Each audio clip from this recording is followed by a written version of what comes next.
நம்ம படிஞ்சோம் அப்படின்னா நம்மளுக்கு தேவ அன்பு உண்டாகும். அந்த தேவ அன்பு இருக்கும், விசுவாசம் இருக்கும்போது நம்ம என்ன பண்ணுவோம்னா அவருடைய வசனத்துக்கு உள்ளே இருப்போம். அந்த வசனத்துக்கு கீழ்ப்படிஞ்சு அதுக்குள்ளே இருக்கும்போது இந்த உலக ஆசையோ உலக இச்சையோ நம்மளை ஒன்றும் பண்ண முடியாது.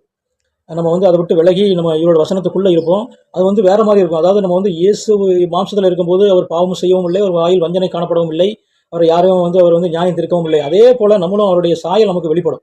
ஸோ அப்படிப்பட்ட ஆவிக்குரிய சாயலை கொடுக்க தான் இயேசு வந்தாரே தவிர மாம்ச ஆசீர்வாதத்துக்காக அவர் வரல.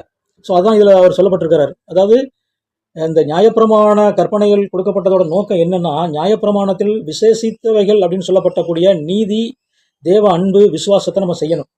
ஆனால் அதை விட்டுட்டாங்க. இப்போ இவன் சொல்கிறான் எல்லாத்தையும் நான் ஃபாலோ பண்ணுறேன், ஆனால் என்கிட்ட என்ன குறை அப்படின்னு கேட்கும்போது இது சொல்கிறார். அதாவது அன்பு இல்லை, தேவனிடத்தில் அன்பு இருந்தால் அவர் சொன்னதுக்கு கீழ்ப்படியணும். விசுவாசம் இருந்தால் அவர் தான் மேசியான்னு விசுவாசிச்சு அவருக்கு கீழ்ப்படிஞ்சிருக்கணும். உண்மையிலேயே நியாயப்பிரமாணத்தின்படி நான் கரெக்டாக இருக்கேன் அப்படின்னா மோசே சொல்லியிருக்கான், உன்னை போல ஒரு தீர்க்கதரிசியை எலும்பு பண்ணுவார். அப்படி வரும்போது அவருடைய வசனத்துக்கு அவருடைய வார்த்தைக்கு கீழ்ப்படியணும். அவர் தானாக எதுவும் சொல்ல மாட்டார். தேவன் பிதா சொல்கிறத தான் அவர் சொல்வார். அவருடைய வாயில் அவருடைய வார்த்தைகள் அருளப்பட்டிருக்கு. அந்த வசனத்துக்கு கீழ்ப்படியும் போது நம்மளுக்கு நித்திய ஜீவன் உண்டாகும். அவர் நித்திய ஜீவனை தான் கொடுக்க வந்தார் அப்படிங்கிறோம். பரலோக ராஜ்யங்கிறது நித்திய ஜீவன். நித்திய ஜீவன்கிறது இயேசுக்குள்ளே இருக்குது, அந்த இயேசுவோட வார்த்தைக்குள்ளே இருக்குது, அந்த வசனத்துக்குள்ளே இருக்குது. அதனால தான் குமாரனை விசுவாசிக்கிறவன் நித்திய ஜீவனை உடையவனாக இருக்கிறான் அப்படிங்கிறார். அப்போ விசுவாசிக்கிறவன் என்னதுன்னா அவர் சொல்கிற வசனத்துக்கு கீழ்ப்படுகிறவன் அர்த்தம். ஸோ அதை தான் அவர் இங்கே சொல்கிறாரு. அதாவது நம்ம இப்போ மத்தேயு 23:23 பார்த்தோம் அப்படின்னா அதில் சொல்லப்பட்டிருக்கு, நீங்கள் ஒருத்தலாமிலும் வெந்தயத்திலும் ஜீரகத்திலும் தசமபாகம் செலுத்தினீர்கள், ஆனால் நியாயப்பிரமாணத்தில் கற்பித்திருக்கிற விசேஷத்தவைகளாகிய நீதியையும் இரக்கத்தையும் விசுவாசத்தையும் விட்டுவிட்டீர்கள் அப்படிங்கிறார். அதாவது நீங்கள் எல்லாம் தசமபாகம் கொடுக்குறீங்க, அது எதுக்காக அந்த தசமபாகம் கொடுக்க சொன்ன அப்படிங்கிற அந்த நோக்கத்தை நீங்கள் விட்டுறீங்க.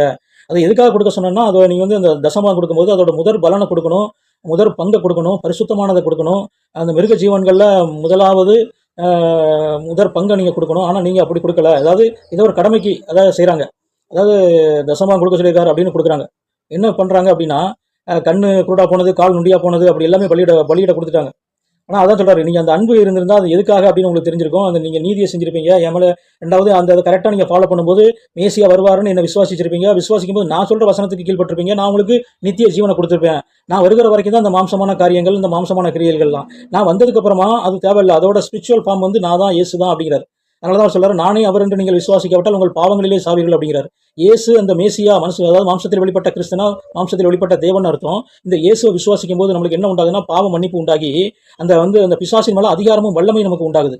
அந்த அதிகாரத்தையும் வல்லமையை சீசர்களுக்கு கொடுக்குறாரு. வசனத்தை கீழ்ப்படிகளுக்கு கொடுக்கும்போது நம்ம இந்த உலகத்தை ஜெயிக்க முடியுது, முடிவு பரியந்தம் பரிசுத்தமாக வாழ முடியுது, அந்த வசனத்தை நம்ம காத்துக்கொள்ள முடியுது. அதன் நிமித்தம் நம்மளுக்கு நித்திய ஜீவன் அப்படிங்கிற இந்த பரலோக பொக்கிஷம் உண்டாகுது. அதை கொடுக்க தான் அவர் வந்தார்.